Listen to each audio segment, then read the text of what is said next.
어머니, 갑자기 왜 생활비를 끊으신 거예요? 이번에 저희 여행 예약금도 내야 하고. 여행, 그 전에 내 몸 상태는 궁금하지도 않니? 어머님, 그건 물어보지 않아도 알아요. 요양보호사 쓰신다면서요? 근데 갑자기 저희 생활비까지 끊으시면 어떡해요? 이번에 제주도 패키지 예약해놨는데? 내가 쓰러졌을 때는 어디 있었어? 병문안도 제대로 오지 않았으면서. 어머니, 그때 중요한 미팅이 있었다고 몇 번을 말씀드려요. 회사 일이 바빠서 그런 건데 자꾸 그걸 가지고. 그래, 회사 일. 내 회사 일이 어머니보다 중요하지. 이제 와서 생활비 달라고? 어머님, 솔직히 말씀드릴게요. 저희도 살기 바빠요. 친정에서도 돈 빌려서 생활하고 있는데 이제 와서 갑자기 돈줄 끊으시면 저희는 어떻게 살라고요? 여행도 못 가고. 여행? 시어머니가 병원에 누워있을 때 여행 걱정이나 하고 있었니? 어머니, 제가 효도 안 한다고 생각하세요? 매주 전화드리고 가끔 찾아뵙고. 저희도 삶이 있다고요? 저희 여행 일정도 중요하다고요? 이번에 취소하면 위약금도 내야 하고. 네 여행이 중요하다면 내 건강도 내게는 중요해. 내 돈으로 너희 여행 비용까지 대줄 필요는 없잖니? 어머님, 그럼 저희가 어머님한테 효도도 못하게 하실 거예요? 여행 다녀와서 선물도 사오려고 했는데. 선물 따위 말고 정성이 필요해. 내가 아플 때 옆에 있어주는 것, 그것이 진짜 효도야. 어머니, 정말 이러실 거예요? 이번 달 카드값도 나오고 대출금 이자도 갚아야 하는데 여행 겸 가서 어머니 좋은 선물 사드리려고 했어요. 어머님, 저희가 얼마나 효도하려고 노력했는지 아세요? 친구들은 다 시부모님 모시지도 않는데 저희는 매번 명절에 찾아뵙고. 명절에 찾아오는 게 효도니? 내가 아플 때 옆에 있어주는 게 효도지. 그럼 어머니는 저희가 어떻게 하길 바라세요? 직장 그만두고 매일 찾아뵙길 원하세요? 여러분, 이 장면을 보시면서 많은 분들이 공감되는 부분이 있으셨을 것 같습니다. 시어머니와 며느리 그리고 아들 사이에 복잡한 감정이 얽혀 있는 상황이죠. 한편으로는 건강이 좋지 않을 때 곁에 있어주길 바라는 어머니의 마음도 충분히 이해가 됩니다. 하지만 젊은 부부의 입장에서는 어떨까요? 자신들의 생활과 계획도 있는데 갑작스럽게 경제적 지원이 끊기면 당황스러울 수밖에 없습니다. 특히 며느리 입장에서는 우리도 나름대로 노력했는데라는 억울함이 있을 수 있어요. 어머니의 내가 아플 때 옆에 있어주는 것, 그것이 진짜 효도야. 라는 말은 이해가 되지만 듣는 입장에서는 상당한 부담으로 다가올 수 있습니다. 무조건적인 희생을 요구하는 것처럼 느껴질 수도 있으니까요. 결국 서로의 기대치가 다른 것이 문제의 핵심인 것 같습니다. 어머니는 정서적 지원을, 젊은 부부는 형식적인 효도로도 충분하다고 생각했으니까요. 여러분은 이런 상황에서 어떻게 생각하시나요? 댓글로 여러분의 생각을 나눠주세요. 혹시 비슷한 경험이 있으신 분들은 어떻게 해결하셨는지 궁금합니다. 이 이야기가 마음에 와닿으셨다면 좋아요와 구독도 눌러주시고 다음 에피소드에서는 이 갈등이 어떻게 전개될지 함께 지켜봐요. 알림 설정도 켜두시면 새 영상 소식을 가장 빠르게 받아보실 수 있답니다. 시작하겠습니다. 남편의 눈물로 얼룩진 장례식을 마친 지 몇 년 흘렀습니다. 40년 동안 함께한 시장 분식집은 이제 다른 사람의 손에 넘어갔습니다. 분식집 매대 앞에서 마지막으로 인사를 나누던 날 단골 손님들은 제 손을 잡고 눈물을 흘렸지만 저는 눈물 한 방울 흘리지 않았습니다. 남편이 떠난 후 눈물이 말라버린 건지 아니면 제 마음이 더 강해진 건지 모르겠습니다. 그저 74년 인생을 살아오며 배운 것이 있다면 세상은 약한 모습을 보이는 사람에게 더 가혹하다는 것뿐이었습니다. 분식집을 정리하면서 모았던 돈과 남편의 보험금 그리고 평생 모아온 저축을 합쳐 정확히 2억 원을 아들 부부에게 건넸습니다. 그들의 집 마련을 위한 자금이었습니다. 제 아들은 자신이 30이 넘도록 자기 집 한 채 없다는 것을 늘 아쉬워했고 새로 맞이한 며느리에게 더 좋은 환경을 제공하고 싶어 했습니다. 모성애라는 것이 참 이상해서 아들의 행복한 얼굴을 보는 것만으로도 제 가슴이 따뜻해지는 느낌이었습니다. 하지만 저는 단순한 사람이 아니었습니다. 공증사무소에서 서류를 작성하던 그날, 저는 아들의 눈을 똑바로 바라보며 단호하게 말했습니다. 이건 완전한 증여가 아니라 너희가 나를 부양한다는 전제 하에 주는 거야. 그 점 명심하렴? 아들은 고개를 끄덕였고 며느리는 환하게 웃으며 어머니 걱정 마세요. 저희가 잘 모실게요. 라고 약속했습니다. 돌아오는 길 택시 안에서 저는 창밖의 풍경을 바라보며 남편과 함께했던 시간들을 떠올렸습니다. 남편은 항상 저에게 사람 믿다가 낭패 볼 일 있으면 차라리 세상을 믿지 마. 라고 말했습니다. 그때는 너무 냉소적인 말이라고 생각했는데 이제와 생각해보니 그 말에 제 아들까지 포함되어 있었던 것은 아닐까 하는 생각이 들었습니다. 집에 돌아와 텅 빈 거실에 앉아 있으니 40년 세월이 주마등처럼 스쳐 지나갔습니다. 아들을 키우기 위해 새벽부터 밤늦게까지 분식집을 지켰던 날들, 남편과 함께 아들 뒷바라지를 위해 허리 굽혀 일했던 시간들, 그리고 이제 모든 것을 내려놓고 혼자가 된 현실. 하지만 저는 약한 사람이 아니었습니다. 늘 그래왔듯이 제 삶은 제가 책임지겠다는 단단한 마음이 있었습니다. 첫 주, 며느리는 정말 부지런히 찾아왔습니다. 일주일에 2번 반찬을 만들어 냉장고를 채워주고 집안 구석구석을 청소해 주었습니다. 아들도 주말마다 들러 에어컨 필터를 청소하고 형광등을 갈아주는 등 소소한 도움을 주었습니다.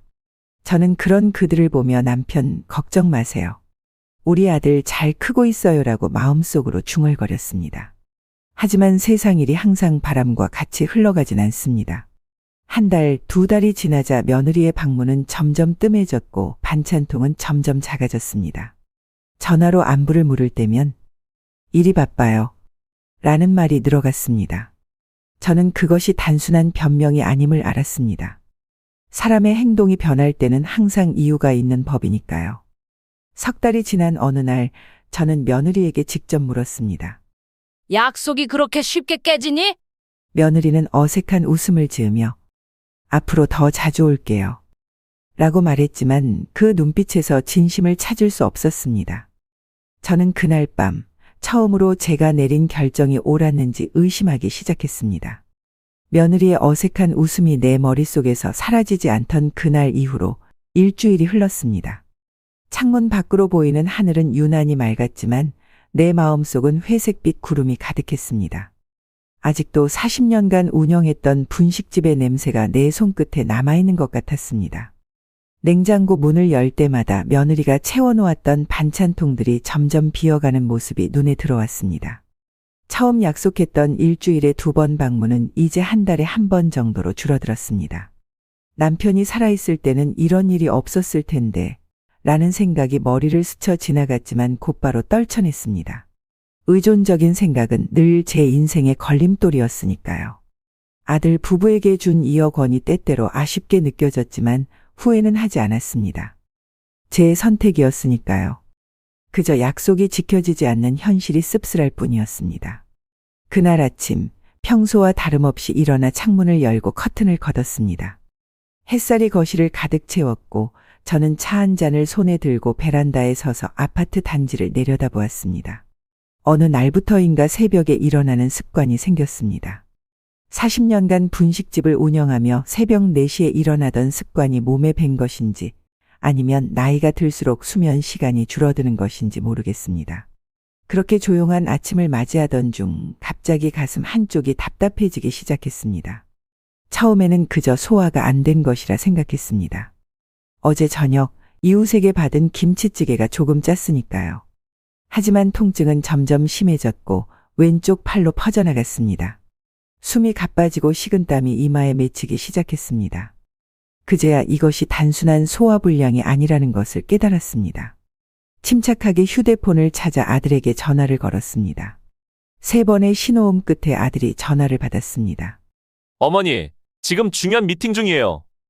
나중에 전화 드릴게요. 그리고는 내 상태를 물어보지도 않고 전화를 끊어버렸습니다.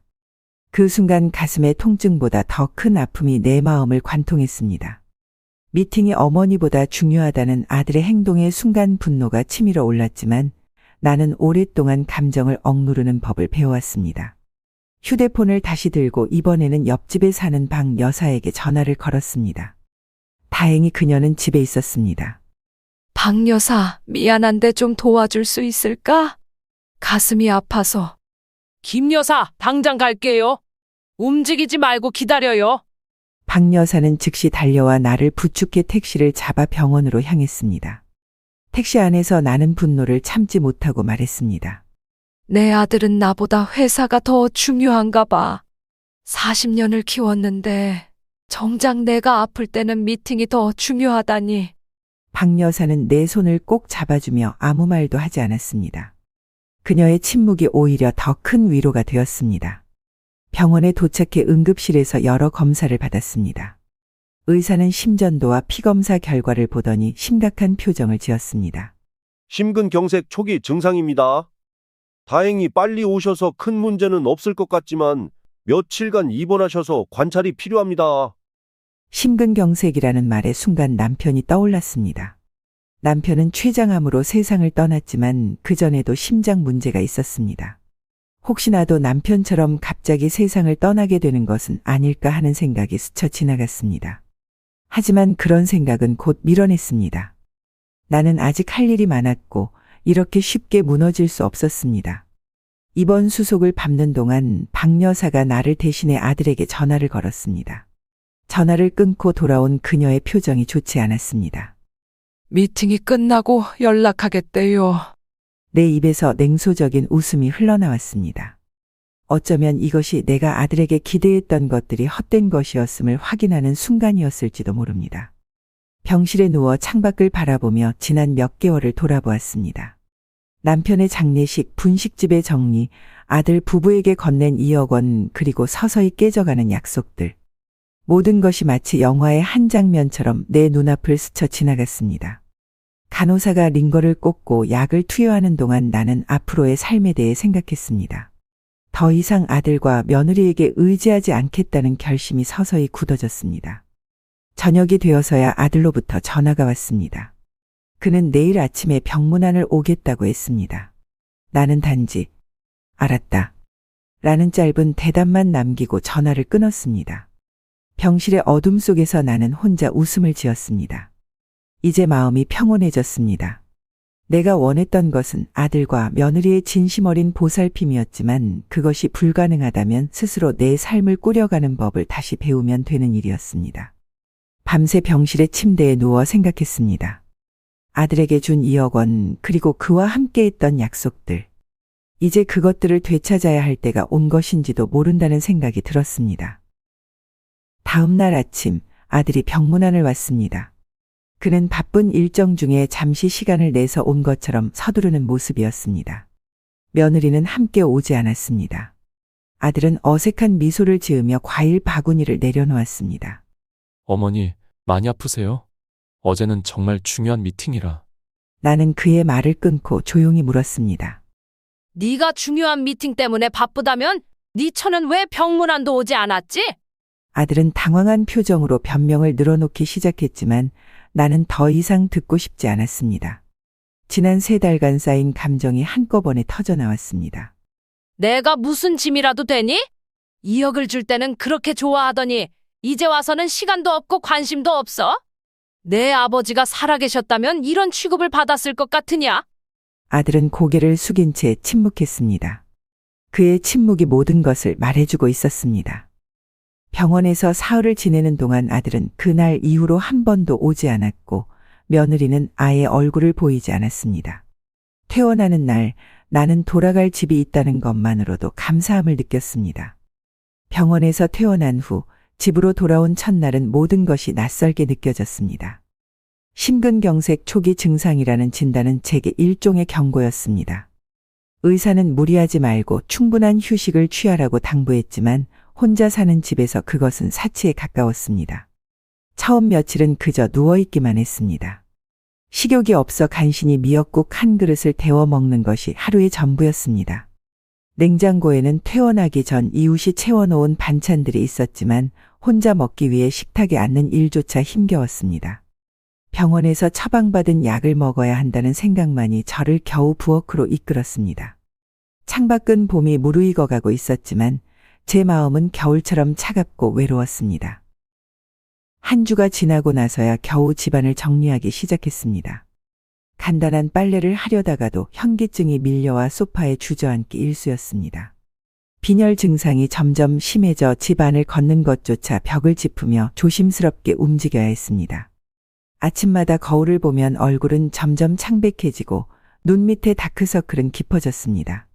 머리를 빗을 힘도 없어 그저 대충 묶는 것이 전부였습니다. 남편이 살아있을 때는 이런 적이 없었습니다. 항상 제 옆에서 밥은 먹었어? 라고 물어보던 그의 목소리가 그립기도 했습니다. 하지만 그런 그리움조차 사치라는 생각이 들었습니다. 일주일에 한 번 아들은 전화로 안부를 물었습니다. 짧게 주고받는 형식적인 대화가 끝나면 다시 정막만이 집안에 가득했습니다.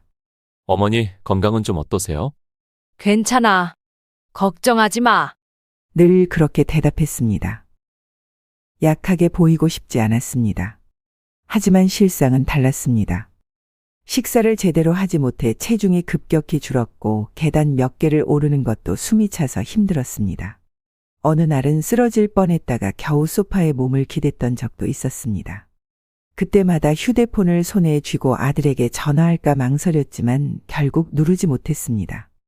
입원해 있을 때 보여준 그의 태도가 아직 마음속의 상처로 남아있었기 때문입니다. 퇴원 후 한 달이 지났을 무렵 마트에서 장을 보고 돌아오는 길에 현관문 앞에서 쓰러질 뻔했습니다. 다행히 옆집 이웃이 발견하고 부축해 주었습니다. 그날 밤 이웃의 도움으로 응급실에 다시 실려가 검사를 받았습니다. 의사는 심각한 빈혈과 영양실조 증상이 있다고 진단했습니다. 아들에게 연락이 갔고 그는 전화로만 걱정을 표했습니다. 직접 찾아오지는 않았습니다. 대신 며느리가 전화를 걸어왔습니다. 어머니, 요즘 많이 불편하시다고 들었어요. 혼자서 무리하지 마시고 요양보호사를 쓰시는 게 어떠세요? 요즘은 국가에서 지원도 해준다고 하던데. 그래, 내가 직접 알아볼게. 대신 그동안 너희에게 줬던 용돈도 이제 그쪽으로 써야겠다. 전화기 너머로 잠시 정적이 흘렀습니다. 매달 아들 부부에게 보내던 생활비 지원이 적은 금액은 아니었습니다. 남편의 보험금 중 일부를 정기적으로 나눠 보내는 것이었는데 그들은 그것을 당연하게 여겨왔습니다. 며느리의 목소리가 약간 떨리며 들려왔습니다. 어머니, 그렇게 하실 필요는 없으세요. 저희가 어떻게든. 됐어. 내가 혼자서도 충분히 결정할 수 있으니까. 내 몸은 내가 더 잘 알아? 통화를 끝내고 창밖을 바라보니 가을비가 내리기 시작했습니다. 빗방울이 창문을 타고 흘러내리는 모습이 제 눈물 같았지만 저는 울지 않았습니다. 대신 전화기를 들고 지역 복지센터에 연락해 요양보호사 정보를 문의했습니다. 그리고 은행의 전화에 자동이체로 설정해 두었던 아들 부부의 계좌 이체를 즉시 중단시켰습니다. 요양보호사 박정숙 씨와 함께하는 생활이 시작된 지 한 달이 지났습니다. 그녀는 일주일에 3번 와서 집안일을 도와주고 식사를 챙겨주었습니다. 처음에는 낯선 사람이 제 집에 드나드는 것이 불편했지만 점차 그녀의 따뜻한 마음씨와 꼼꼼함에 마음을 열게 되었습니다. 박 씨 덕분에 식사를 제대로 하게 되었고 규칙적인 생활 패턴도 되찾았습니다. 빈혈 증상도 많이 호전되어 혼자서도 산책을 나갈 수 있을 정도로 체력이 회복되었습니다. 창가에 작은 화분들을 놓고 허브를 키우기 시작했고 오랫동안 잊고 있던 뜨개질도 다시 시작했습니다. 남편이 떠난 후 처음으로 일상의 소소한 즐거움을 다시 느끼기 시작했습니다. 아들 부부에게 보내던 생활비를 끊은 이후로 그들의 연락은 더욱 뜸해졌습니다. 가끔 형식적인 안부 전화가 오는 것이 전부였습니다. 그래도 저는 개의치 않았습니다. 오히려 홀가분한 마음으로 제 삶에 집중할 수 있었습니다. 봄이 깊어가던 어느 날 예고 없이 아들이 찾아왔습니다. 처음에는 무슨 일이 있나 걱정했지만 현관문을 열어주자 그의 표정은 생각보다 밝았습니다. 거실로 들어온 아들은 소파에 앉아 커피를 마시며 조심스럽게 말을 꺼냈습니다. 어머니, 요즘 많이 좋아지신 것 같아 다행이에요. 그래, 요양보호사 아주머니가 잘 챙겨주셔서 많이 나아졌어. 아들은 잠시 망설이더니 본론을 꺼냈습니다. 사실 오늘은 부탁드릴 게 있어서 왔어요. 결혼한 지 5년이 됐는데 아시다시피 저희는 신혼여행도 못 갔잖아요. 그래서 이번에 유럽 여행을 계획하고 있어요. 민정이도 많이 기대하고 있고. 그의 말에 순간 머릿속이 하얘졌습니다. 5년 전 남편의 최장암 판정을 받은 직후였습니다. 아들은 결혼식 날짜를 앞당기자고 했고 남편은 아들의 결혼식을 보는 것이 마지막 소원이라며 동의했습니다. 결혼식은 간소하게 치러졌고 남편의 친구들이 보낸 조의금으로 결혼 비용의 대부분을 충당했습니다. 신혼여행은 남편의 병간호 때문에 미뤄졌던 것입니다. 그 기억이 떠오르자 목구멍이 메어오는 것 같았습니다. 내 아버지 장례식 때 친구들이 보낸 조의금으로 결혼식을 올렸는데 신혼여행은 무슨? 말을 끝맺지 못하고 창밖을 바라보았습니다. 아들의 얼굴이 굳어졌습니다. 잠시 침묵이 흘렀습니다. 그때 아들이 조심스럽게 제 손을 잡았습니다. 어머니, 저도 알아요. 하지만 민정이가 많이 기대하고 있어요. 신혼 초부터 고생만 시켰는데 이번 기회에 좋은 추억을 만들어주고 싶어요. 아들의 눈빛이 간절했습니다. 그 눈빛은 어릴 적 학교 소풍비를 달라며 졸라대던 모습과 똑같았습니다. 아무리 강인한 어머니라도 자식의 간절한 눈빛 앞에서는 무너지기 마련입니다. 마음속으로는 안 된다고 말하려 했지만 입에서 나온 말은 달랐습니다. 얼마나 필요한데? 아들의 표정이 밝아졌습니다. 그는 유럽 일정과 예산을 설명했고 결국 저는 통장에서 1천만 원을 인출해 그에게 건넸습니다. 퇴원 후 모아둔 요양비와 생활비의 상당 부분이었습니다. 아들은 감사하다며 어색하게 절을 했습니다. 문을 나서기 전 그는 돌아보며 말했습니다. 걱정 마세요, 어머니. 좋은 선물 사올게요. 아들이 떠난 후 창가에 서서 그가 탄 차가 사라지는 모습을 지켜보았습니다. 가슴 한편이 무거웠지만 동시에 홀가분한 느낌도 들었습니다. 아마도 이것이 마지막일 것이라는 예감 때문이었을까요? 박 씨가 방문하는 날이 아니었지만 갑자기 그녀에게 전화를 걸었습니다. 박 씨, 오늘 시간 되면 잠깐 와주실 수 있나요? 같이 차 한잔 하고 싶네요. 그날 밤 박 씨와 함께 차를 마시며 아들에 관한 이야기를 나눴습니다. 그녀는 조용히 듣기만 했지만 그것만으로도 위안이 되었습니다. 아들 부부의 여행 일정이 끝나고 돌아오는 날, 저는 아침부터 조금 설레는 마음으로 집안을 정리했습니다. 비록 제가 준 1,000만 원으로 떠난 여행이었지만 그들이 좋은 추억을 만들고 돌아오면 함께 이야기를 나눌 수 있을 거라 기대했습니다. 창가에 앉아 뜨개질을 하며 시간을 보내던 중 초인종 소리가 들렸습니다. 문을 열자 아들과 며느리가 여행 가방을 끌고 서 있었습니다. 피곤해 보이는 얼굴이었지만 그 속에서 여행의 즐거움이 남아있는 듯했습니다. 어머니, 다녀왔습니다. 아들이 형식적인 인사를 건넸고 며느리도 가볍게 목례를 했습니다. 거실로 들어선 그들은 소파에 앉아 작은 종이봉투를 내밀었습니다. 어머니 선물이에요. 봉투 안에는 파리 에펠탑 모양의 작은 열쇠고리와 초콜릿 한 상자가 들어있었습니다. 그저 관광지에서 흔히 볼 수 있는 기념품 수준이었습니다. 물론 선물의 가격이 중요한 것은 아니었지만 1,000만 원의 여행 비용을 생각하면 다소 성의 없게 느껴졌습니다. 그래도 저는 미소를 지으며 감사하다고 말했습니다. 여행은 어땠니? 파리는 날씨가 좋았어? 기대감을 담아 물었지만 돌아온 대답은 너무나 싱거웠습니다. 좋았어요. 날씨도 괜찮았고요. 아들의 대답은 그게 전부였습니다. 며느리는 휴대폰을 들여다보며 아무 말도 하지 않았습니다. 더 이상의 대화는 이어지지 않았고 커피를 한 잔 마시자마자 그들은 피곤하다며 일어섰습니다. 문을 나서면서 아들이 말했습니다. 어머니, 저희는 이제 집에 가보겠습니다. 요양보호사 아주머니 잘 계시죠? 그게 전부였습니다. 어머니를 위해 여행 이야기를 들려주거나 함께 사진을 보며 추억을 나누려는 시도조차 없었습니다. 문이 닫히고 집안에 혼자 남겨졌을 때 가슴 한켠이 무겁게 가라앉았습니다. 창가에 앉아 저녁이 깊어가는 것을 바라보며 생각에 잠겼습니다. 그들에게 1,000만 원이라는 큰 돈을 주었지만 돈 이상의 마음은 전해지지 않은 것 같았습니다. 식탁에 앉아 저녁을 준비하려던 중 문득 궁금증이 생겼습니다. 휴대폰을 꺼내 아들의 SNS를 찾아보았습니다. 박 요양사가 알려준 대로 검색창에 아들의 이름을 입력하자 그의 계정이 나타났습니다. 사진들이 가득했습니다. 파리의 에펠탑 앞에서, 베네치아의 곤돌라 위에서, 로마의 콜로세움 앞에서 모두 웃고 있었습니다. 하지만 제 눈을 의심할 수밖에 없었던 것은 사진 속에는 아들과 며느리뿐만 아니라 며느리의 부모님과 동생까지 함께였다는 점이었습니다. 손가락으로 화면을 내리자 며느리가 올린 글이 눈에 들어왔습니다. 시어머니 덕분에 럭셔리 호텔에서 꾸려행 중. 베르사유 궁전 호텔 조식 최고 처음 타본 비즈니스석. 그 밑에는 호화로운 호텔 방 사진과 비즈니스석 좌석에서 찍은 사진들이 이어졌습니다. 제가 준 1,000만 원으로 그들은 비즈니스석을 타고 럭셔리 호텔에 묵으면서 게다가 며느리의 가족까지 초대했던 것입니다. 제게는 작은 열쇠고리 하나를 선물하면서 말입니다. 휴대폰을 내려놓은 손이 떨렸습니다. 분노보다는 깊은 실망감이 가슴을 채웠습니다. 창밖에 어둠이 짙어지는 것처럼 제 마음속에도 어둠이 깊어졌습니다. 그래도 눈물은 나지 않았습니다. 남편이 떠난 후 눈물이 메말랐는지 슬픔조차 느끼지 못했습니다. 대신 차가운 결심이 제 마음을 채웠습니다. 밤새 거실 소파에 앉아 생각했습니다. 창밖으로 보이는 달빛이 제 얼굴을 비추고 있었지만 마음속은 어둠으로 가득했습니다. SNS에서 본 사진들이 계속해서 머릿속을 맴돌았습니다. 내가 어렵게 모아둔 1,000만 원으로 며느리의 가족들까지 유럽 여행을 즐긴 모습이 눈앞에 선했습니다.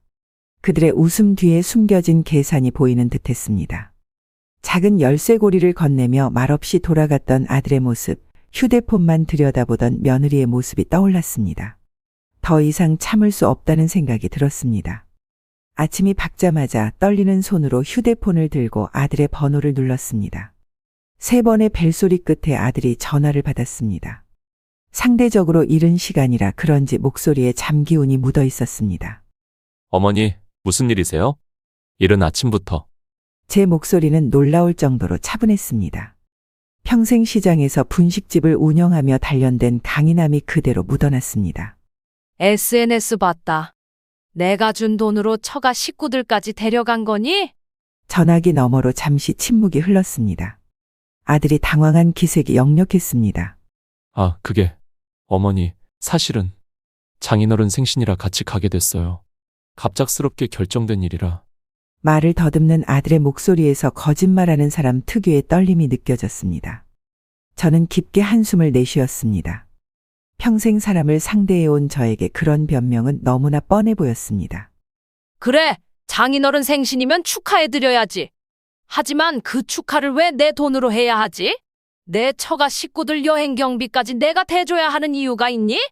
아들이 말을 잇지 못하고 있을 때 제 마음속에서 차오르던 감정이 폭발했습니다. 하지만 목소리는 여전히 차분했습니다. 오히려 그 차분함이 제 분노를 더 선명하게 전달하는 것 같았습니다. 이제 보니 너희한테 난 그냥 돈 주는 사람이구나. 며느리는 시어머니가 아니라 그냥 돈 주는 남 취급하는 거지? 아들이 급하게 말했습니다. 어머니, 그런 의도가 아니었어요. 저희가 잘못했습니다. 찾아뵙고 제대로 설명드릴게요. 설명할 필요 없다. 이미 SNS에 다 올라와 있잖니? 시어머니 덕분에 럭셔리 호텔에서 꾸려행 중이라고. 내가 너희에게 준 돈의 의미를 생각해봤니? 그건 단순한 돈이 아니라 내 마음이었어? 전화기 너머로 아들의 숨소리만 들렸습니다. 그가 할 말을 잃은 것이 느껴졌습니다. 저는 마지막으로 단호하게 말했습니다. 이제 끝이다. 내 인생은 내가 살 거야. 당분간 연락하지 말아라. 전화를 끊고 창밖을 바라보았습니다. 아침 햇살이 창문을 통해 거실을 환하게 비추고 있었습니다. 마치 새로운 시작을 알리는 것 같았습니다. 아들과의 통화 이후 저는 한 달간 의도적으로 연락을 끊었습니다. 휴대폰에 울리는 전화와 문자를 무시하고 스스로에게 시간을 주었습니다. 처음으로 제 자신만을 위한 시간이었습니다.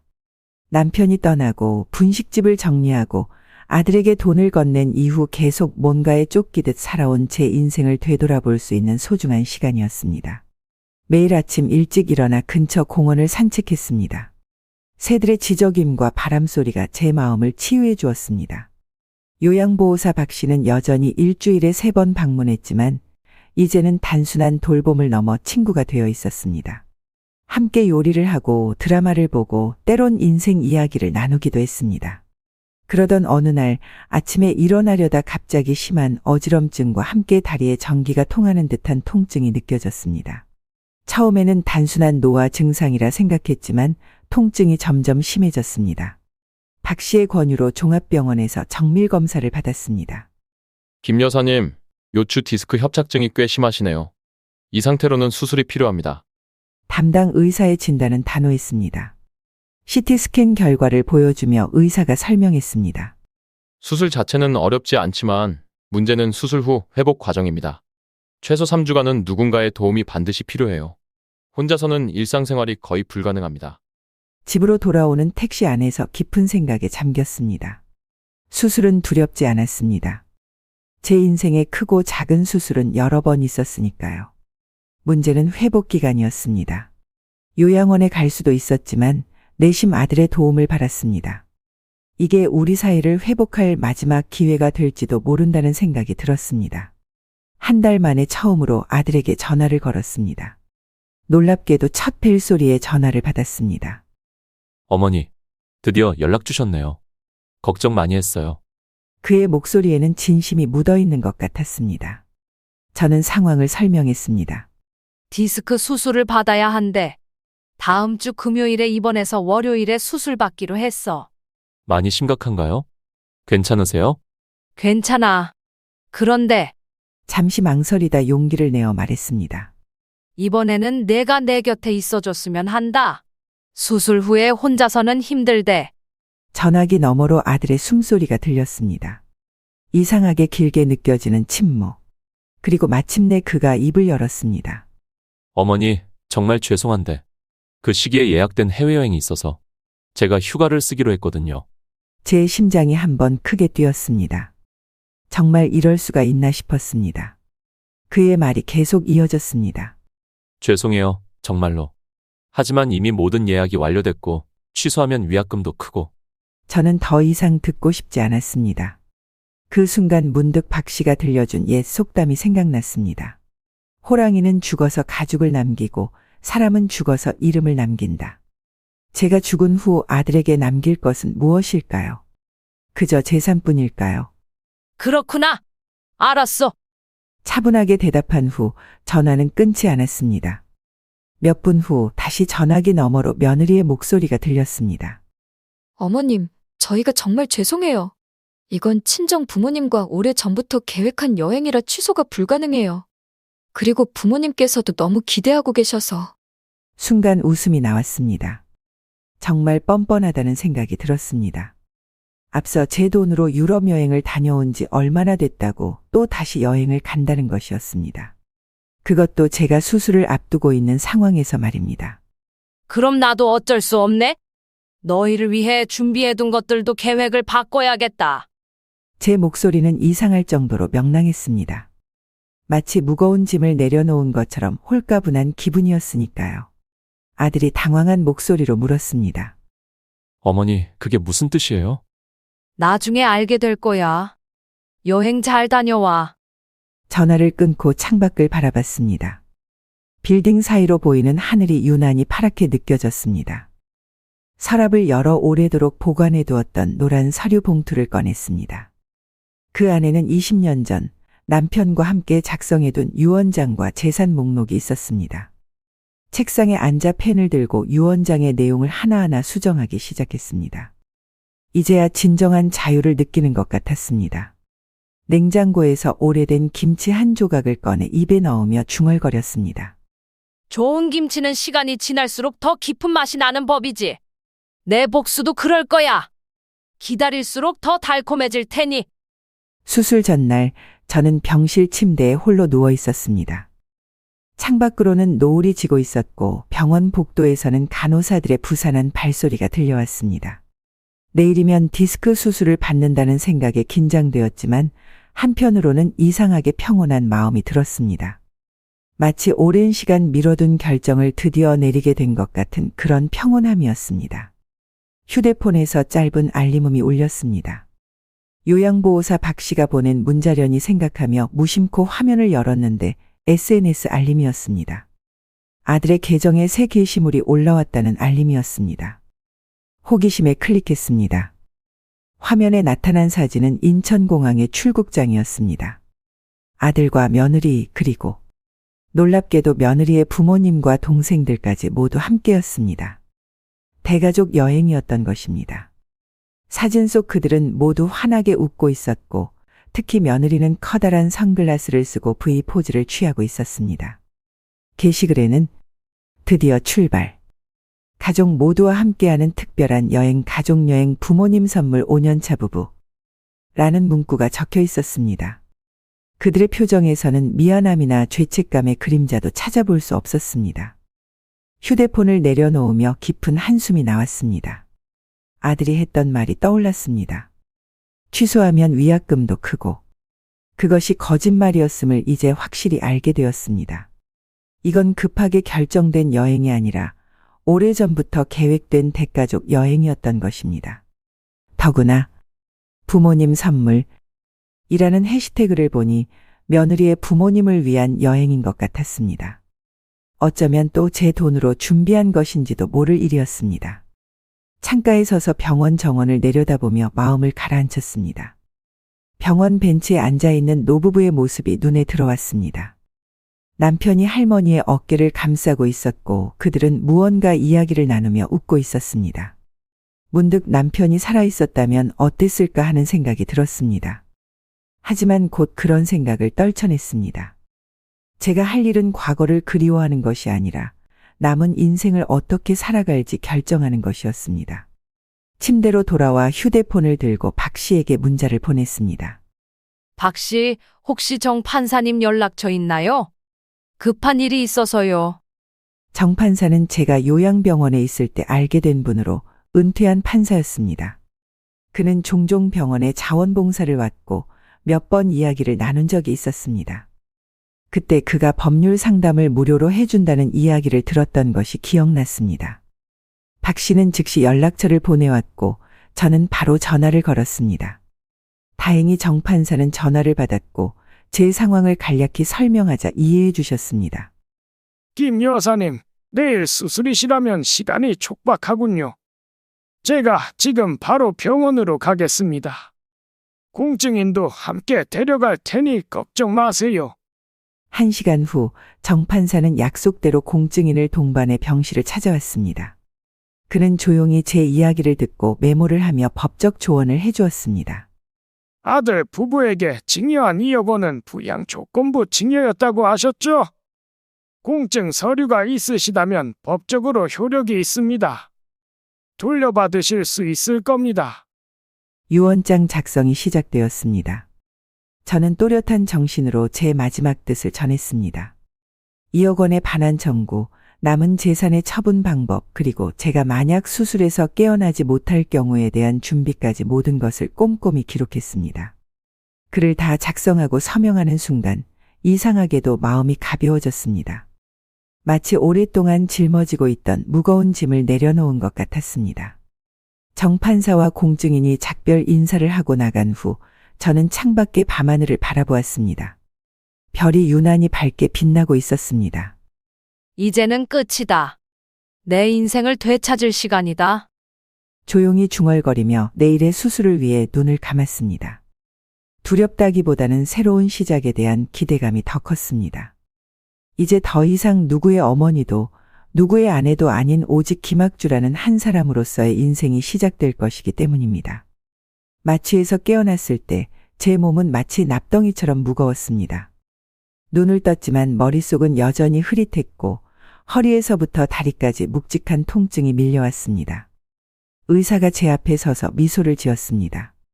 김 여사님, 수술은 성공적이었습니다. 협착된 부분을 완전히 제거했고 신경 압박도 해소됐어요. 다행이라는 생각이 들었지만 그때까지만 해도 앞으로의 회복 과정이 얼마나 힘들지 예상하지 못했습니다. 수술 다음 날부터 고통이 본격적으로 시작되었습니다. 허리를 조금만 움직여도 날카로운 통증이 전신을 관통했고 화장실에 가는 것조차 2명의 간호사 도움이 필요했습니다. 밤에는 통증 때문에 잠을 이루기 어려웠고 진통제를 맞고 나서야 겨우 눈을 붙일 수 있었습니다. 하지만 저는 포기하지 않았습니다. 셋째 날부터 간호사들이 놀랄 정도로 강한 의지를 보였습니다. 물리치료사가 방문하자 저는 그에게 물었습니다. 최대한 빨리 회복하려면 어떻게 해야 하나요? 그는 제 상태를 고려해 조심스럽게 대답했습니다. 일단은 충분한 휴식이 필요합니다. 그리고 점진적으로 운동을 늘려가야. 제가 그의 말을 끊었습니다. 휴식은 충분히 취했어요. 지금 당장 할 수 있는 운동을 알려주세요. 물리치료사는 잠시 망설이다가 아주 기본적인 운동 몇 가지를 가르쳐 주었습니다. 침대에 누운 채로 할 수 있는 간단한 다리 들기, 발목 돌리기 같은 것들이었습니다. 대부분의 환자들은 고통 때문에 이마저도 꺼리는 경우가 많았지만 저는 매일 물리치료사가 오는 시간 외에도 혼자서 꾸준히 운동을 했습니다. 5째 날 간호사의 도움을 받아 처음으로 침대에서 일어나 보행기를 짚고 서는데 성공했습니다. 워낙 오랜 시간 누워있던 탓에 어지럼증이 심했지만 저는 꾹 참고 한 발 한 발 내디뎠습니다. 김 여사님, 무리하지 마세요. 천천히 하셔도 돼요. 간호사의 걱정스러운 말에 저는 오히려 웃으며 대답했습니다. 내가 할 수 있는 것은 스스로 하겠어요. 아직 이 정도는 문제 없어요. 사실 문제가 없는 건 아니었습니다. 한 걸음 한 걸음 내디딜 때마다 허리가 찢어질 듯한 통증이 밀려왔지만 그것조차 저에게는 살아있음을 느끼게 해주는 증거였습니다. 아들 부부가 저를 버리고 떠났다는 생각이 들 때마다 그 분노와 서러움은 오히려 더 강한 의지로 변했습니다. 그들이 돌아왔을 때 제가 누군가의 도움 없이도 당당히 서 있는 모습을 보여주고 싶었습니다. 일주일이 지나자 병실 안에서의 보행은 어느 정도 익숙해졌고 화장실도 혼자서 다녀올 수 있게 되었습니다. 열흘째 되는 날, 저는 복도 끝까지 혼자 걸어보겠다고 고집을 부렸습니다. 간호사는 걱정스러워했지만 결국 제 뒤에서 따라오는 것으로 타협했습니다. 복도를 걸으며 병원 창문 밖으로 보이는 하늘을 바라보았습니다. 맑은 가을 하늘이 유난히 높고 파랗게 느껴졌습니다. 한 발 한 발 내디딜 때마다 제 안에 무언가가 더 단단해지는 느낌이었습니다. 어쩌면 이 고통스러운 회복 과정은 제 영혼의 회복을 위한 것이기도 했습니다. 2주일이 지났을 때 원장이 회진을 왔습니다. 제가 재활 일지를 보여주자 그는 놀란 표정을 지었습니다. 김 여사님, 정말 대단하세요. 보통 이 정도 수술을 받은 환자들은 한 달은 좋게 걸리는 과정을 절반의 시간에 해내고 계시네요. 저는 미소를 지으며 대답했습니다. 제가 아직 하고 싶은 일이 많거든요. 원장님. 그는 제 손을 잡고 진심 어린 목소리로 말했습니다. 이런 추지라면 빨리 회복될 것 같습니다. 다른 환자들에게도 좋은 본보기가 되고 계세요. 회복 과정은 생각보다 빨랐습니다. 의사들의 예상을 훨씬 뛰어넘는 속도로 저는 건강을 되찾아갔습니다. 매일 아침 일찍 일어나 병실 창가에서 체조를 시작하고 하루에 3번씩 복도를 왕복했습니다. 처음에는 보행기에 의지했지만 2주차가 되면서 지팡이만으로도 충분히 걸을 수 있게 되었습니다. 물리치료사는 제 회복 속도에 놀라워했고 다른 환자들은 저를 보며 희망을 얻는다고 했습니다. 퇴원을 닷새 앞둔 어느 오후 휴대폰이 울렸습니다. 화면에 떠오른 아들의 이름을 보고 잠시 망설였습니다. 3주간 한 번도 연락이 없었습니다. 수술 당일에도 힘든 회복 과정 중에도 단 한 통의 전화나 문자도 없었습니다. 그런데 이제 와서 전화라니. 아마도 여행이 끝나고 돌아온 모양이었습니다. 몇 번의 벨소리 후에 전화를 받았습니다. 여보세요. 제 목소리는 의도적으로 담담했습니다. 아들의 목소리는 조금 어색했습니다. 어머니, 저희 어제 귀국했어요. 여행 잘 다녀왔습니다. 침묵이 이어졌습니다. 저는 아무 말도 하지 않았습니다. 아들이 다시 입을 열었습니다. 수술은 잘 됐나요? 많이 아프셨어요? 그의 목소리에는 미안함보다는 형식적인 안부가 더 느껴졌습니다. 마치 오래 못 본 지인에게 안부를 묻듯이 말이죠. 저는 창밖을 바라보며 대답했습니다. 내 걱정 덕분에 죽을 뻔했지만 살았다. 목소리에는 감정을 최대한 배제했지만 그 말 자체가 가진 무게는 충분했습니다. 전화기 너머로 아들의 당황한 숨소리가 들렸습니다. 어머니, 정말 죄송해요. 제가 옆에 있어드리지 못해서. 하지만 사정이 있었고. 제가 그의 말을 자르며 말했습니다.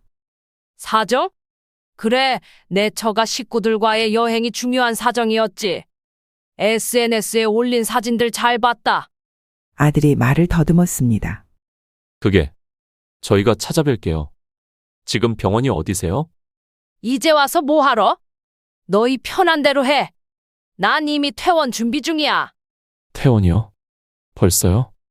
하지만 누가 어머니를 돌봐드려요? 그의 목소리에 처음으로 진짜 걱정이 묻어났습니다. 저는 쓴웃음을 지었습니다. 나 혼자서도 얼마든지 살 수 있어. 내가 없어도 이 나이까지 잘 살아왔잖니. 앞으로도 마찬가지야. 어머니, 제발 그러지 마세요. 저희가 정말 잘못했어요. 바로 병원으로 갈게요. 저는 창밖으로 보이는 작은 공원을 바라보았습니다. 벤치에 앉아있는 노부부가 보였습니다. 남편은 아내의 어깨에 팔을 둘렀고 두 사람은 뭔가 즐거운 이야기를 나누며 웃고 있었습니다. 문득 남편이 살아있었다면 어땠을까 하는 생각이 들었습니다. 하지만 곧 그런 생각을 떨쳐냈습니다. 내일 퇴원하고 친구 집에서 머물 거야. 당분간은 연락하지 마라. 내가 정리할 것들이 있으니까. 친구 집이요? 어디? 너희가 알 필요 없어.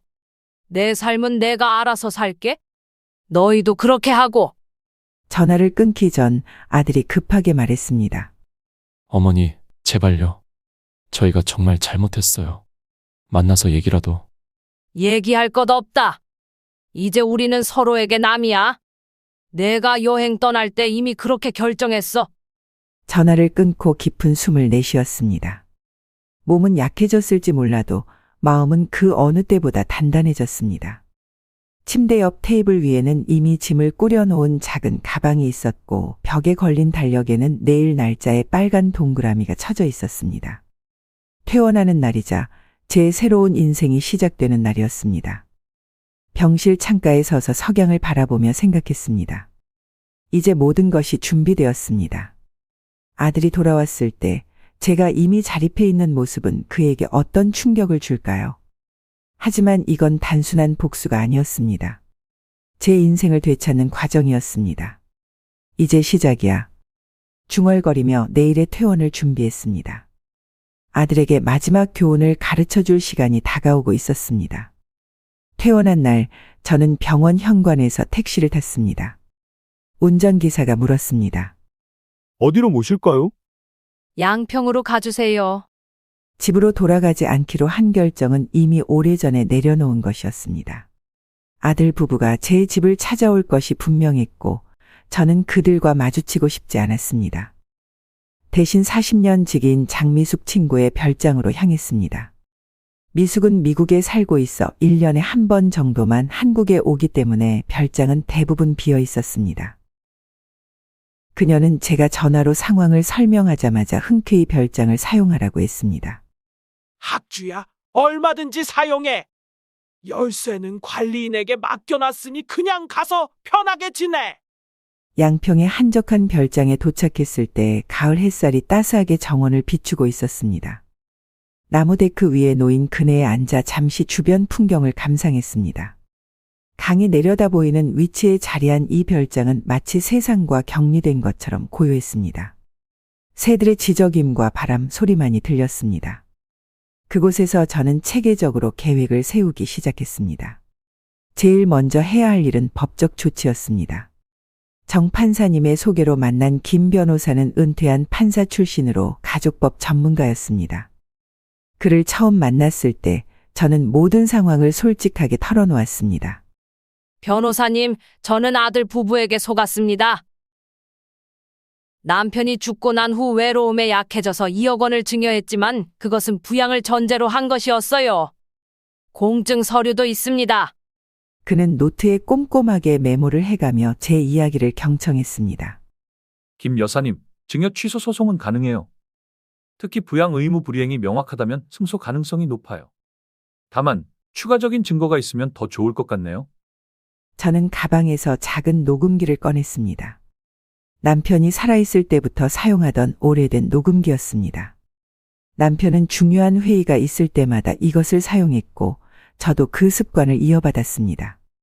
여기 증거가 있습니다. 버튼을 누르자 아들과 며느리의 대화가 흘러나왔습니다.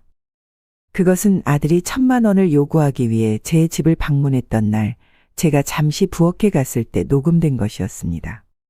제가 부엌에 있는 동안 거실 탁자 위에 무심코 놓아둔 녹음기가 우연히 작동하고 있었던 것입니다. 여보, 어머니한테 얼마나 더 받을 수 있을까? 유럽 여행 비용으로 1,000만 원은 좀 적은 것 같은데. 그래도 너무 많이 요구하면 의심할 수도 있잖아. 일단 1,000만 원만 받고 나중에 더 필요하면 또 얘기하면 되지. 그래도 우리 엄마잖아. 뭘 의심해. 우리가 잘해드리는 척만 하면 돼. 녹음 내용을 들은 변호사의 표정이 굳어졌습니다. 이건 상당히 강력한 증거네요. 부양 의무를 이행할 의사가 처음부터 없었다는 것을 증명할 수 있어요. 저는 휴대폰을 꺼내 아들 부부의 SNS 게시물들도 보여주었습니다. 시어머니 덕분에 럭셔리 호텔에서 꾸려행 중. 이라는 태그와 함께 올라온 사진들, 제가 수술을 받는 동안 온 가족이 해외여행을 즐기는 모습이 담긴 게시물들까지. 이 증거들도 법정에서 사용할 수 있나요? 변호사는 고개를 끄덕였습니다. 네, 충분히 가능합니다. 이런 행동은 명백한 부양 의무 불이행이자 도덕적으로도 문제가 있는 행동입니다. 판사들도 충분히 공감할 겁니다. 그날부터 소송 준비가 본격적으로 시작되었습니다. 저는 미숙의 별장에서 지내며 하루 종일 서류를 정리하고 증거를 수집했습니다. 매일 아침 일찍 일어나 요가로 몸을 풀고 오전에는 변호사와 연락하며 소송 준비를 했습니다. 오후에는 정원을 가꾸거나 책을 읽으며 마음의 평화를 찾았습니다. 별장 테라스에 앉아 차를 마시며 생각했습니다. 이것은 단순한 복수가 아니었습니다. 이것은 제 자존심을 되찾는 과정이었고 동시에 아들에게 마지막 교훈을 가르치는 기회였습니다. 어쩌면 이 소송이 끝난 후에야 그는 진정한 어른이 될 수 있을지도 모릅니다. 봉투 안에 모든 증거 자료를 정리하면서 중얼거렸습니다. 이제 곧 진짜 싸움이 시작된다. 한 달이 지나고 모든 준비가 끝났습니다. 변호사는 소장을 법원에 제출했고 이제 첫 재판을 기다리는 일만 남았습니다. 그리고 그 과정에서 아들 부부는 반드시 제가 어떤 준비를 해왔는지 알게 될 것입니다. 그들의 표정을 상상하니 잠시 씁쓸한 미소가 지어졌습니다. 모성애는 여전히 제 마음 한구석에 남아있었지만 이제 그것은 정의감보다 약했습니다.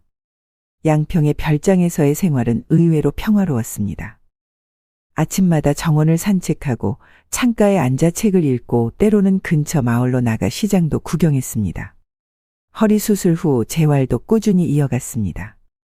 병원에서 배운 운동법을 매일 실천했고 날씨가 좋은 날에는 근처 공원까지 천천히 걸어가기도 했습니다. 처음에는 지팡이에 의존했지만 점차 그마저도 필요 없게 되었습니다. 친구 미숙과는 매일 영상통화를 했습니다. 그녀는 미국에서도 저를 걱정하며 자주 연락했고 때로는 밤늦게까지 이야기를 나누기도 했습니다. 그런 날들이 쌓여갈수록 제 마음은 더욱 단단해졌습니다. 아들 부부로부터 온 수십 통의 전화와 문자는 모두 무시했습니다. 아직은 그들과 마주할 준비가 되지 않았기 때문입니다. 한 달이 지난 어느 오후 저는 정원에서 장미를 가꾸고 있었습니다. 가을이 깊어가면서 장미꽃들은 마지막 꽃을 피우고 있었고 저는 그것들을 정성껏 다듬고 있었습니다. 그때 별장 대문 밖에서 자동차 소리가 들렸습니다. 평소에는 찾아오는 사람이 거의 없는 곳이라 의아했지만 아마도 택배기사나 우유 배달원일 거라 생각했습니다. 하지만 대문이 열리고 들어온 사람들의 모습에 저는 가위를 든 채 그대로 굳어버렸습니다.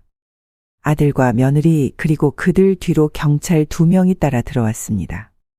아들의 얼굴은 지치고 수척해 보였고 며느리는 불안한 듯 주변을 두리번거렸습니다. 어머니, 아들이 달려와 제 손을 잡으려 했지만 저는 한 걸음 물러섰습니다. 여기가 어디예요?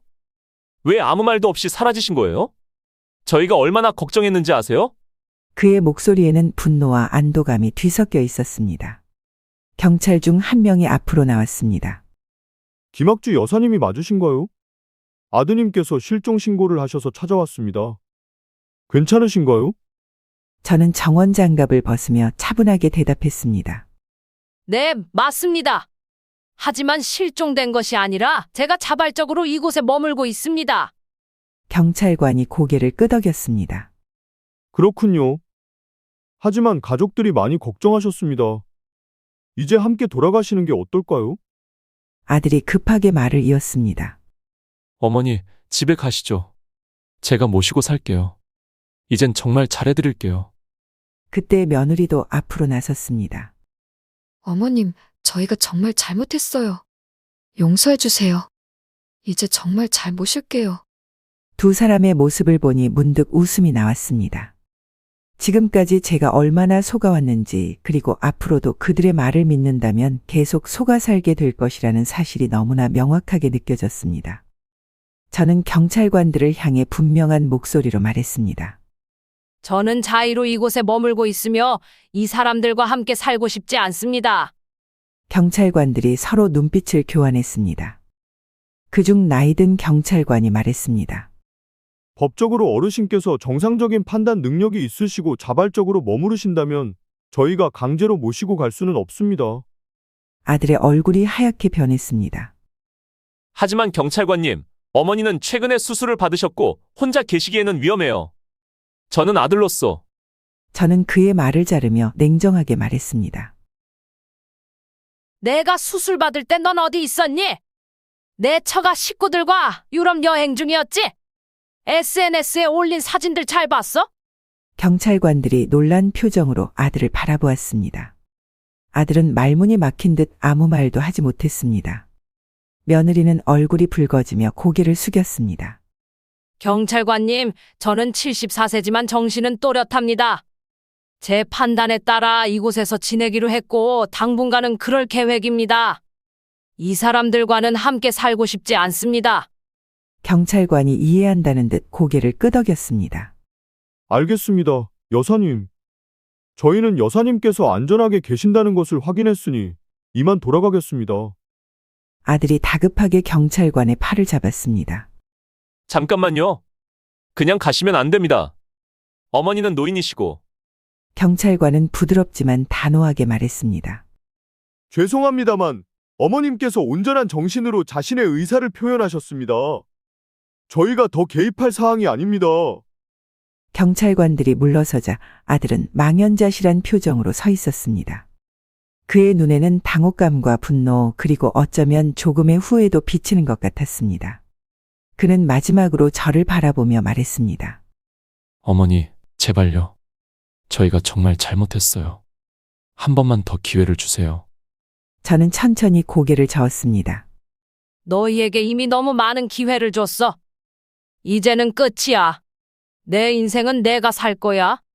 그들이 떠난 후 저는 정원 의자에 앉아 깊은 숨을 내쉬었습니다. 가슴이 무거웠지만 동시에 어떤 해방감도 느껴졌습니다. 이제 정말로 제 삶을 찾아가는 과정이 시작된 것 같았습니다. 오렌지빛 노을이 별장 위로 물들기 시작했고 저는 그 아름다운 풍경을 바라보며 제 마음을 정리했습니다. 이제 진짜 시작이다. 첫 번째 재판날, 해가 뜨기도 전에 일어나 정성껏 준비했습니다. 깔끔한 검은색 정장을 입고 흰색 블라우스를 매치했습니다. 남편과 함께 찍은 사진이 들어있는 작은 목걸이를 목에 걸었습니다. 그것은 마치 남편이 함께 법정에 동행하는 것 같은 느낌을 주었습니다. 법원 앞에 도착했을 때 김 변호사가 이미 기다리고 있었습니다. 그는 저를 보자 안심한 듯 미소를 지었습니다. 오늘 긴장하지 마세요. 저희가 준비한 증거는 충분합니다. 법정에 들어서자 맞은편에 아들과 며느리가 앉아 있었습니다. 그들도 정장 차림이었고 굉장히 침울해 보였습니다.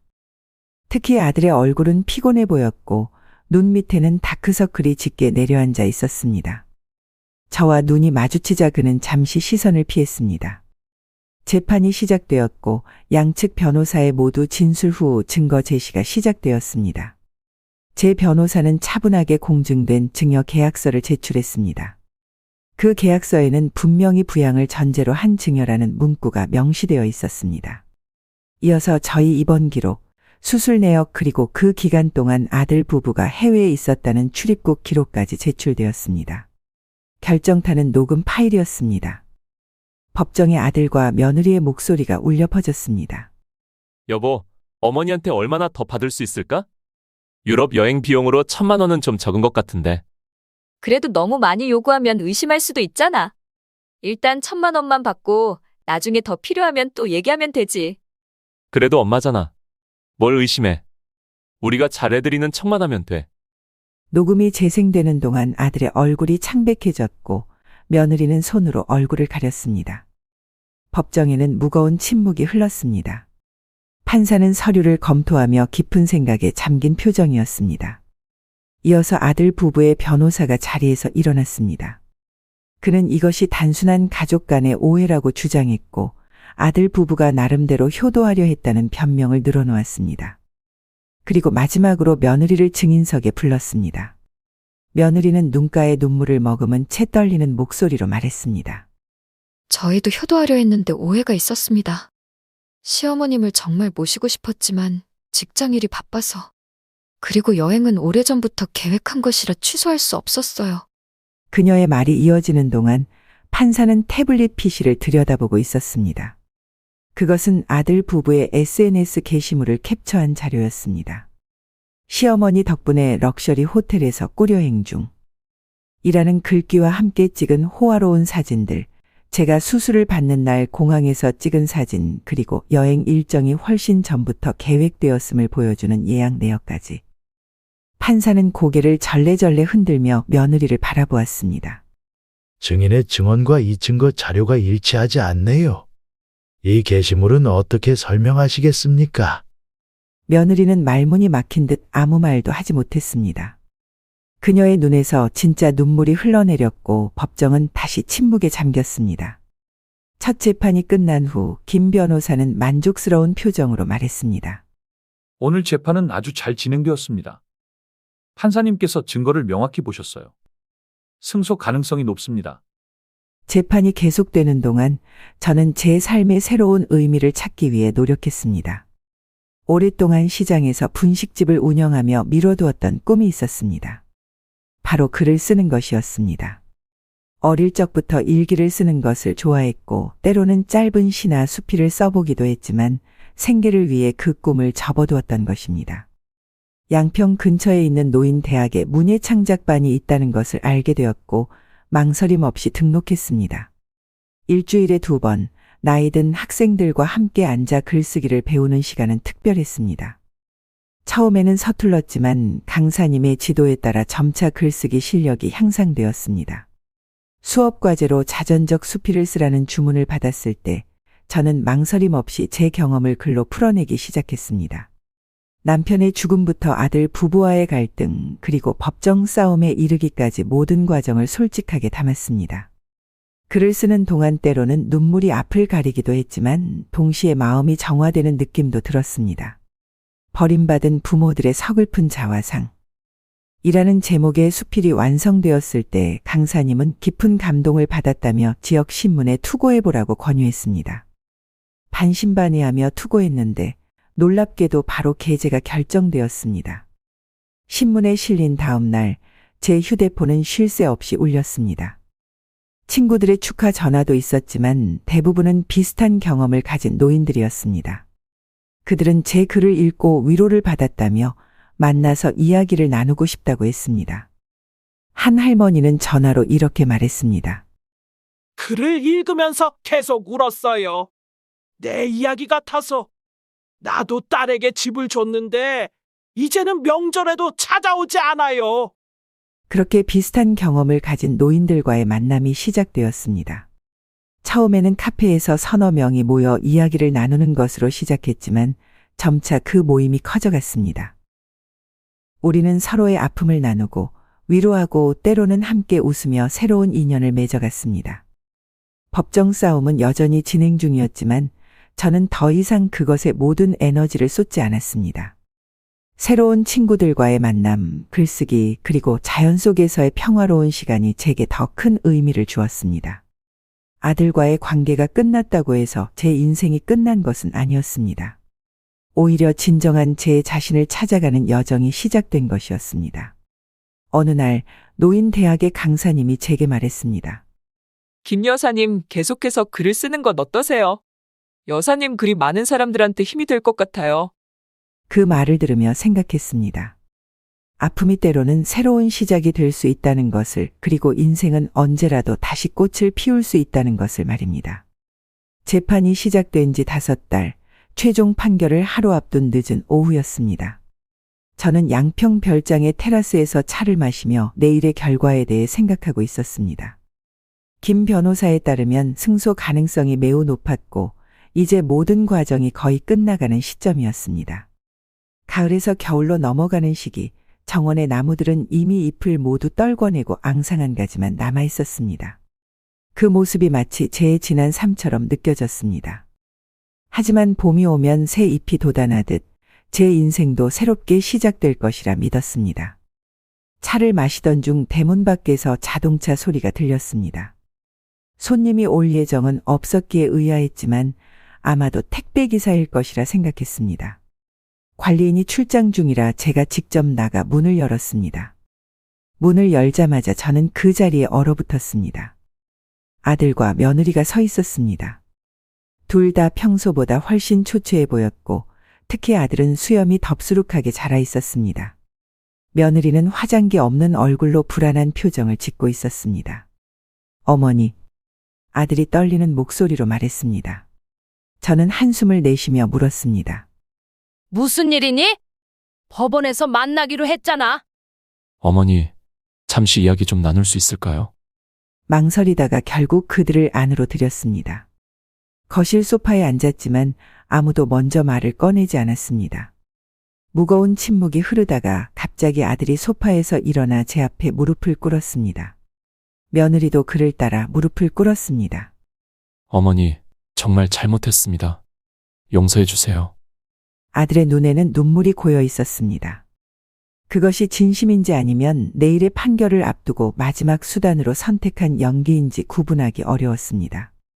다만 그의 얼굴에 역력한 피로감은 거짓이 아닌 것 같았습니다.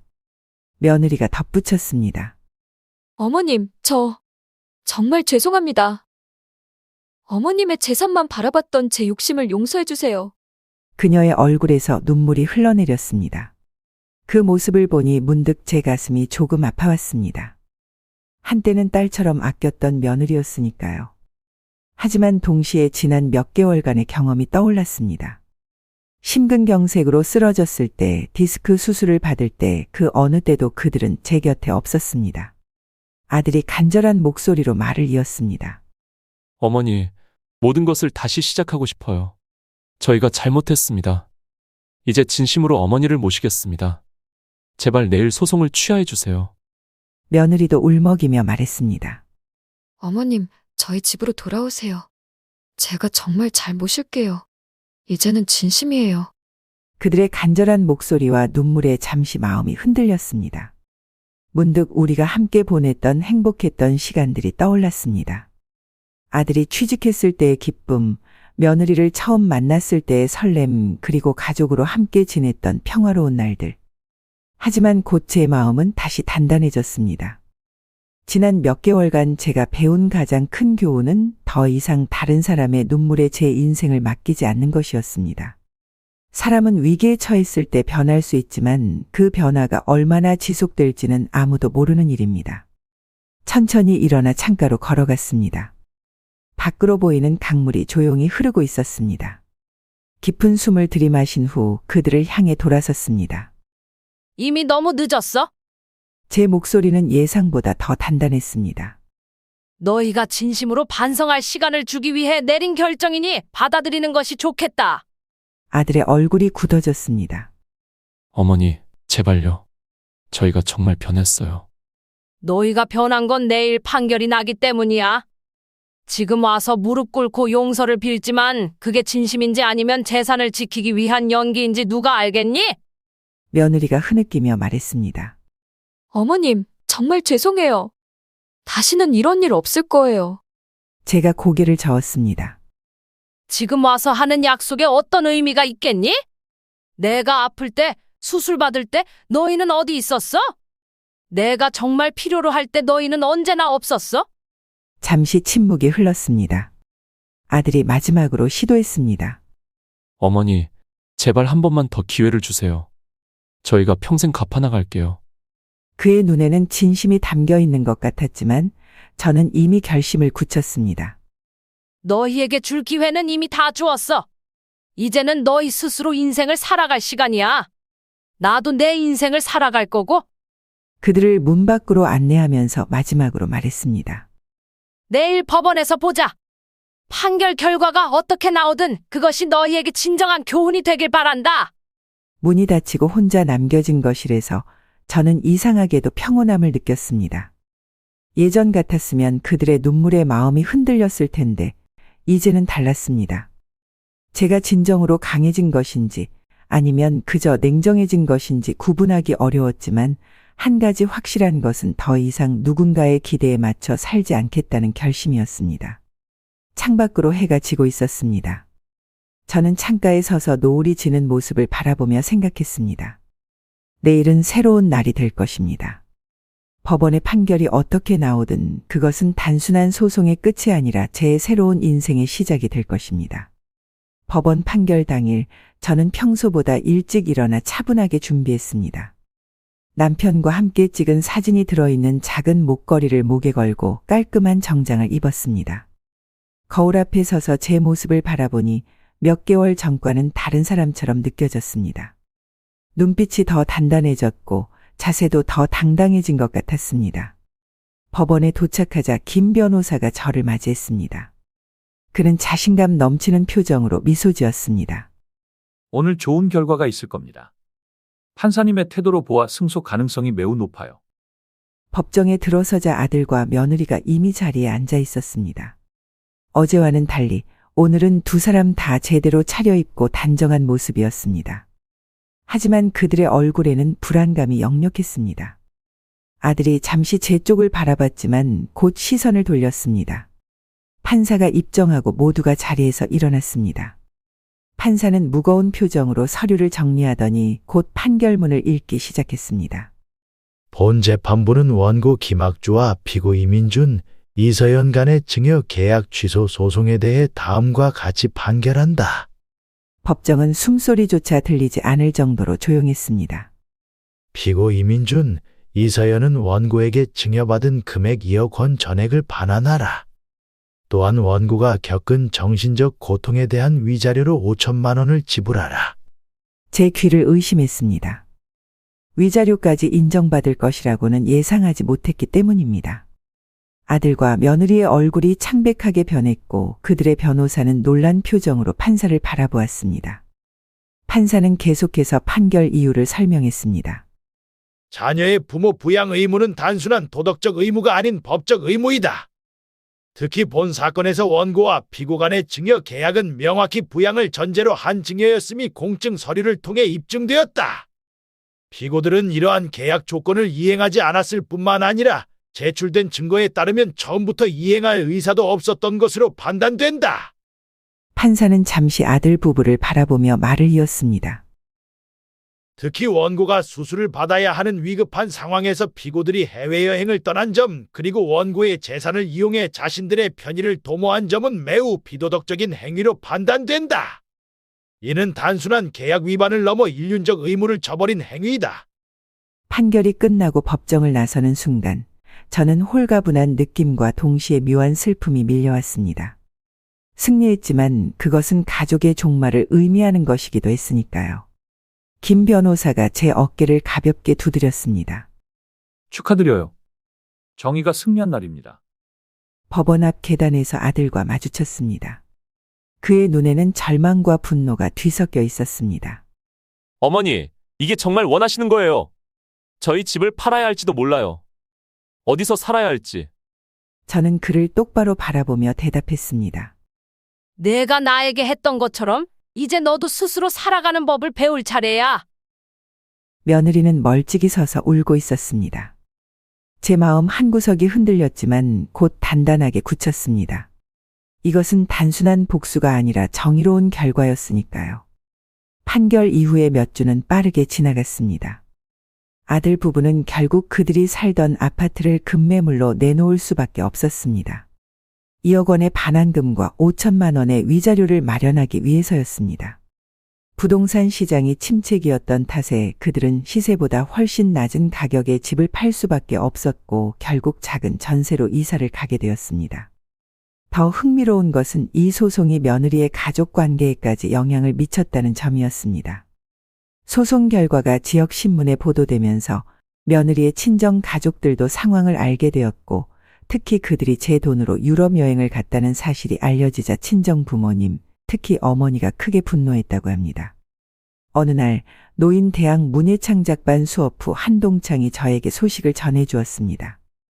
김 여사, 며느리분 친정어머니가 공개적으로 딸을 질책했다는 소문 들었어요? 마트에서 친구들과 만나서 남의 부모를 그렇게 대하는 딸을 어떻게 키웠는지 부끄럽다고 말했대요. 저는 그 소식을 듣고도 별다른 감정이 들지 않았습니다. 승리의 짜릿함도 복수의 달콤함도 느껴지지 않았습니다. 대신 제 마음속에는 이상한 평온함이 자리 잡고 있었습니다. 마치 오랜 폭풍이 지나간 후의 고요함 같았습니다. 판결 한 달 후 저는 변호사를 통해 아들에게서 받은 모든 금액을 정확히 확인했습니다. 2억 5천만 원. 제가 평생 일하며 모은 돈과 남편의 보험금을 합한 금액이었습니다. 처음에는 그 돈으로 무엇을 할지 고민했지만 곧 결정을 내렸습니다. 그 돈의 상당 부분은 제 남은 인생을 위해 사용하되 일부는 제가 새롭게 시작한 삶의 의미를 더해줄 곳에 기부하기로 했습니다. 양평 별장에서의 시간을 정리하고 저는 작은 전원주택을 구입했습니다. 그곳에서 제 마지막 장을 써나가기로 결심했습니다. 창문으로 보이는 작은 정원에는 장미를 심었고 거실에는 남편과 함께 찍은 사진을 크게 확대해 걸었습니다. 거실 소파에 앉아 창밖을 바라보며 생각했습니다. 법적 승리는 얻었지만 그것이 제게 진정한 행복을 가져다 주지는 않았습니다. 진정한 행복은 제가 앞으로 어떻게 살아갈 것인가에 달려 있었습니다. 이제 더 이상 누군가의 어머니나 아내가 아닌 오직 김학주라는 한 사람으로서의 인생이 시작된 것입니다. 재판이 끝나고 한 달이 지났을 때 저는 오랫동안 고민해오던 결정을 내렸습니다. 돌려받은 2억 5천만 원과 제가 따로 모아둔 돈 중 일부를 사회에 환원하기로 했습니다. 이것은 단순한 기부가 아니라 제가 겪었던 아픔을 다른 이들이 겪지 않도록 하는 작은 씨앗이 되길 바랐습니다. 지역 노인복지센터의 김 원장님과 만나 제 생각을 전했습니다. 제가 겪은 일이 결코 저 하나만의 문제가 아니라고 생각합니다. 많은 노인들이 자식들에게 버림받고 외롭게 살아가고 있죠. 그들에게 작은 희망이라도 되고 싶습니다. 김 원장님은 제 제안에 감동받아 즉시 실행 계획을 세우기 시작했습니다. 그렇게 노인 자립 지원 프로그램이 탄생했습니다. 이 프로그램은 자녀에게 경제적, 정서적으로 버림받은 노인들에게 안정적인 주거와 생활비를 지원하고 새로운 삶을 찾을 수 있도록 교육과 취미 활동을 제공하는 것이었습니다. 첫 번째 수혜자로 5명의 노인을 선정했습니다. 모두 저와 비슷한 상황에 처한 분들이었습니다. 평생 자식을 위해 살았지만 노년에 외면당한 분들이었죠. 그중 한 분은 78세 박영자 할머니였는데 그녀는 평생 식당을 운영하며 3 자녀를 키웠지만 집을 아들에게 증여한 후 거리로 쫓겨난 분이었습니다. 저는 이제 희망이 없다고 생각했어요. 그런데 김 여사님 덕분에 다시 웃을 수 있게 되었습니다. 박 할머니의 말에 제 눈에 눈물이 고였습니다. 제 상처가 다른 이들에게 위로가 되고 그들의 치유가 다시 제 상처를 치유하는 것이었습니다. 2달 후 지역 신문에서 이 사연을 다루었습니다. 자식에게 버림받은 어머니, 세상을 향한 따뜻한 손길을 내밀다. 라는 제목의 기사였습니다. 이 기사는 예상치 못하게 큰 반향을 일으켰고 전국 방송에서도 관심을 보이기 시작했습니다. 저는 제 경험이 다른 노인들에게 경고가 되길 바랍니다. 자식에게 무조건적인 희생을 하는 것이 항상 옳은 것은 아닙니다. 스스로를 지킬 줄 알아야 합니다. 한 달 후 놀라운 소식을 들었습니다. 아들이 다니던 회사에서 사직서를 제출했다는 것이었습니다. 동료들 사이에서 아들의 정체가 알려졌고 그는 매일 불효자, 부모를 버린 자식 등의 시선을 견디지 못했다고 합니다. 회사 내에서 은근한 따돌림이 시작되었고 결국 그는 스스로 물러나는 길을 택했습니다. 며느리의 상황은 더 심각했습니다. 그녀의 SNS 계정에는 부모를 버린 자식에게 복수한 시어머니 관련 기사가 계속해서 태그되었고 악성 댓글이 달리기 시작했습니다. 그녀는 결국 모든 SNS 계정을 폐쇄할 수밖에 없었습니다. 이런 소식을 들었을 때 제 마음은 복잡했습니다. 한편으로는 그들이 자신의 행동에 대한 대가를 치르고 있다는 생각에 정의가 실현되었다는 안도감이 들었지만 다른 한편으로는 그들도 제 자식이라는 사실에 마음 한구석이 아팠습니다. 노인복지센터에서 주최한 노인 인권 포럼에 참석했을 때 한 젊은 여성이 다가와 물었습니다. 김 여사님, 아드님 부부가 지금 어려움을 겪고 있다고 들었는데 혹시 후회하시는 점은 없으신가요? 저는 잠시 생각하다가 대답했습니다. 후회는 없습니다.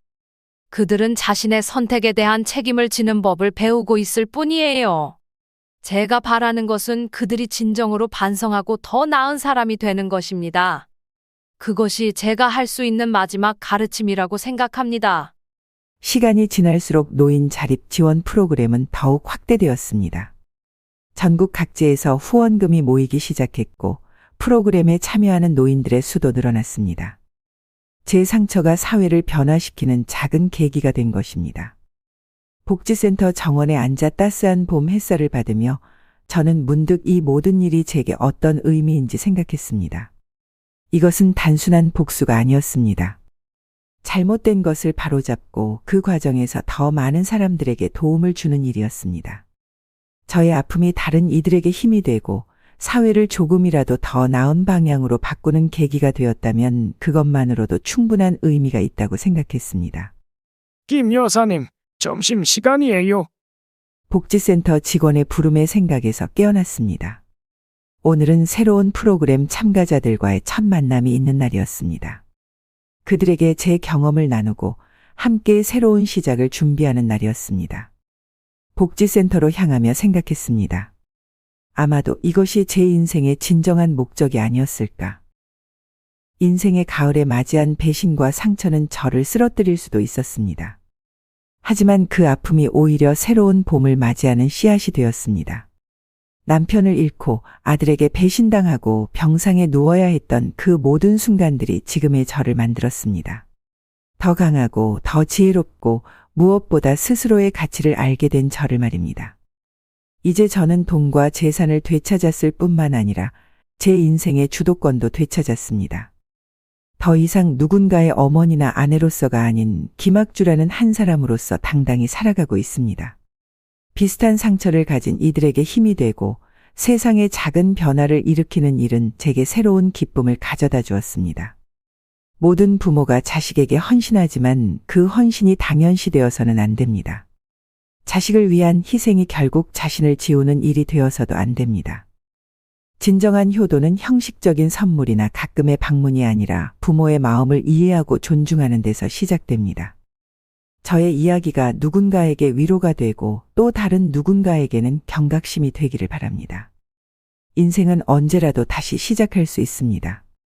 74세의 나이에 새로운 길을 찾은 제가 그 증거입니다. 여러분도 자신의 가치를 잊지 마시고 언제나 당당하게 자신의 인생을 살아가시길 바랍니다. 삶은 때로 우리를 배신하지만 그 아픔을 딛고 일어서는 순간 더 아름다운 내일이 기다리고 있을 테니까요.